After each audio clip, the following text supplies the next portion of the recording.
Ironically, I was in the air when news of Kobe's passing in the helicopter broke. Almost cried. Man, I think Kobe and I had some great relationship, but I had the utmost respect for him as a player and a person. And I know he was going to do great things with his life after basketball, just as he did on the court.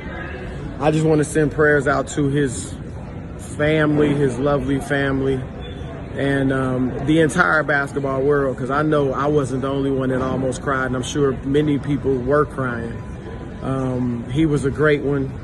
Not to belittle any of the other tragedies that have happened during my lifetime in sports, with Roberto Clemente's death and Thurman Munson dying in a plane crash, Magic Johnson getting HIV. But this is the worst news I've ever experienced in my life surrounding the world of sports. And I'm truly, truly heartbroken for Kobe, all his fans, the Laker family, the NBA family. It's just the worst. It's just a terrible news. All right, everyone, I'm encouraging you to keep Kobe Bryant's family. One of the things I'm thinking about right now, Michael, is that mainland China is waking up on Monday morning, and he has millions upon millions of fans in China, and they're waking up to this news. And we know what it means to the NBA community and to the American sports fans. Having been in China and seen what, I was just there for the World Cup over last summer. Kobe was there, and the respect and the adulation that they have for him. I'm just thinking about what we're going to see in this next 24 to 48 hours, where we see the whole world react, and we see just what his star, how far it went. This is one of the most unique situations we've ever seen as far as loss in American pro sports.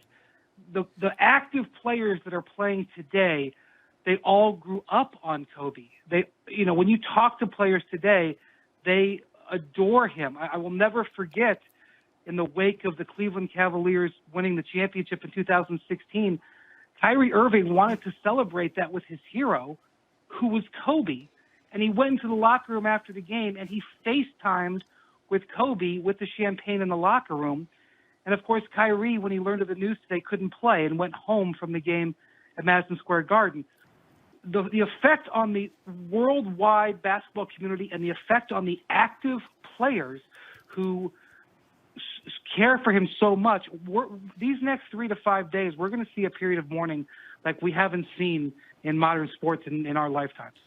Brian, that's a good point. I've been trying to put this into a greater context here and think of another example of an athlete passing away so suddenly, but also at the level of popularity and praise and respect that Kobe had amongst his peers, and even some of those who didn't necessarily like him when they played against him in the NBA. And I'm having a hard time coming up with it, whether it's in basketball or any other sport. Maybe Roberto Clemente, but he was so well respected, and that was, while he was still playing. But this feels different in the immediacy, Brian, and I'm having a hard time putting it into perspective of just how big a deal this is. And you mentioned how this morning is going to affect the NBA. There are games scheduled right now that are going on. You clearly see players have a difficult time competing in those moments. I'm not sure how that's going to change over the next couple of days.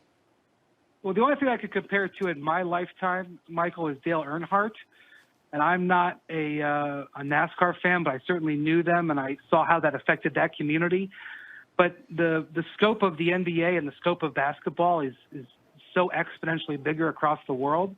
One of the things that blew me away was when Kobe announced his retirement. Now, he didn't plan on announcing it when he did, but he had such a rough start to that last season in 2015-16 that he announced his retirement. I want to say it was November or early December. And what ended up happening was an incredible outpouring every single place he went. The fans craned to get him like a conquering hero. The players from every team came to greet him and talk to him after the games, even the players who didn't know him very well. I remember attending a game in Washington, Kobe's last game in Washington, and the fans were treating him as if he was one of the greatest players in Wizards history. He didn't have any history with the Wizards fan base. He didn't have any history with the New Orleans fan base other than playing there once a year, twice a year. And when I saw that outpouring for his retirement as what turned into a 4-month coronation, my eyes were opened as to just how popular Kobe was. Michael, it's still hard to talk about him in past tense, to be honest with you. But I think even the reaction that we're seeing today in these last few hours, I think it's going to pale in comparison to when we see this. Lakers will be inside the Staples Center to take on the Los Angeles Clippers, and you can only imagine the amount of emotion that's going to be coursing through that building. And maybe about 48 hours from now, Michael Wilbon joins us for a little bit of perspective. I know, Michael, you joined us a little bit earlier in our coverage, but since then, I know you talked to a lot of people around the league, and you just had an opportunity to let this marinate and digest. What are your thoughts right now? Well, they're not much different than they were a couple of hours earlier, to tell you the truth. And Austin Rivers very eloquently expressed thoughts that a lot of us are feeling. I don't know that the thoughts are going to have that much in the way of range to them. It's something that we're not going to get over anytime soon. Austin said you don't have to be a basketball fan. You don't have to have been around the industry for years like some of us, like I have, to feel the hurt. I mean, maybe people who have certainly gotten to know him and been around him, and I was for half his life. It's hard to imagine, but remember, he was an 18-year-old in the NBA, and so that's 23 years as a grown man. And my thoughts initially aren't of basketball; they are certainly of his family and his wife and daughters, with losing a daughter as a parent. That's just so difficult to even wrap your head around. And so there's that. There are other moments and other things that come to me much more quickly. Some of them are very personal because I have been covering the league for so long, all of Kobe Bryant's career, all of it. And one of them has to do with my own life. 12 years ago, I had a event, as they say, medically, a heart attack, and I get home from the hospital without having talked to really anybody, and there's an enormous vase of flowers at the front desk. At the front desk at my home, at the front door, and they said, the note said, from Kobe Bryant. And I called the Lakers and I said, this is a joke, right? This is not from, this is somebody else. This is not from Kobe. And John Black, for so long, the director of communications with the Lakers, said, oh no, he called me to get your address, so I know it's not a joke. And at the time, Kobe's daughter was 2 years old. My son was yet to be born, and I got a lecture, a stern one, with certain words in it from Kobe about the things I better do to start taking care of my health. And we talked about children and families. And a good amount of the time that I covered the NBA and would interact with Kobe Bryant, the conversation was not necessarily about basketball. It was very early on. He knew that I had covered Michael Jordan's career a lot, most of it. And we would talk about that because that was always just sort of pushed in front of him. And Kobe was so curious about that. But as he got older, he expressed curiosity in so many other ways. I mentioned earlier how it was just his intellect. I don't want people to overlook. Yeah, you can talk about 81 points. You can talk about 5 championships. You can talk about MVPs. You can talk about all of that stuff, and it's all pertinent to some degree, but not as much as sort of the person. There was a time, I guess, late, maybe the last week of his career, and the Lakers were not going to go to the postseason. The team was falling on hard basketball times, perhaps. And Kobe had to do a lot of news conferences. He had to do a lot of goodbyes. I certainly sat with him, and we had an interview. But I knew he knew so much about language and languages. And I said to him, how many languages do you really speak? You don't let us in on stuff like that. And he said 2. English and Italian. Everybody knew about those 2. And he said, that's it. And I'm like, I don't believe you. There's more language in you. I don't believe this. And about an hour or so later, maybe, doing an interview. He's in the Staples Center, and there was no translator. And someone started to speak to him in Spanish. And he looked for a translator, no one was there.